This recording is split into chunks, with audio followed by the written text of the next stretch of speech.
Miabot na sa 12 ang natala sa Tropical Division sa Davao City Health Office nga namatay tungod sa dengue. Gikan Enero hangtod Hunyo karong tuiga. Kini ang gikumpirma ni Melodina Babante, ang coordinator sa City Health Office Tropical Division Huwebes sa buntag.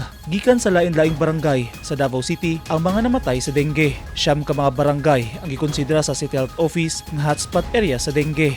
Nga gilangkuban sa Bukana 76-A, Buhangin, Tibungko, Kabantian, Tigato, Matina Crossing, Talumo Proper, Katalunan Grande ug Kalinan. Matod ni Babante, ang Barangay 76-A ang dunay pinakadaghang kaso sa dengue. Wala gud mi napakyas no sa among mga strategy nga ginahimo no everyday dito sa mga barangays, sa mga public offices, private mga establishments. So kung ikumpara sa natala nga mga kaso sa dengue sa miaging tuig sa susamang period nga naa sa 1,942 din 18 ang namatay, karong tuiga miubos kini ngadto sa 1,682 ka mga kaso tungod sa estratehiya sa CHO aron makontrola ug makunuran ang kaso sa dengue sa syudad.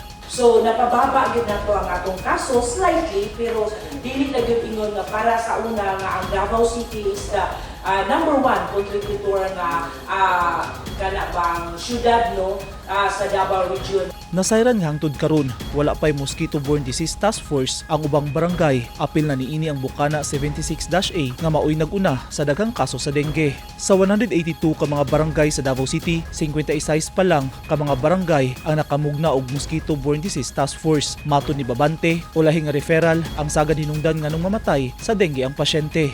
Busa gyawhag sa City Health Office ang publiko nga mag-early consultation ug galing makasinati og sintomas sa dengue sama sa kalintura ug mga rashes. Mas pakusgan pa sa CHO ang search and destroy activity hilabi na sa mga barangay nga dunay mga kaso sa dengue aron malikayan nga duna pay laing makabsan ug kinabuhi tungod sa lamok nga nagdala og dengue virus. Sundon ang atong 5 strategies no sa DOH na search and destroy the possible breeding sites of Aedes mosquitoes. Pagpanghindo lang ang siya. Gilauman ni Babante ang kooperasyon sa tanan nga magtinabangay sa pagpanghinlo ug dili hatagan og higayon nga makapadaghan ang mga lamok aron dili mataptan sa sakit. Giyawhag sab ang matag barangay sa Davao City nga mas pakusgan pa ang ilang dengue task force. Eugene Hinutan, Newsline Philippines. Stay safe.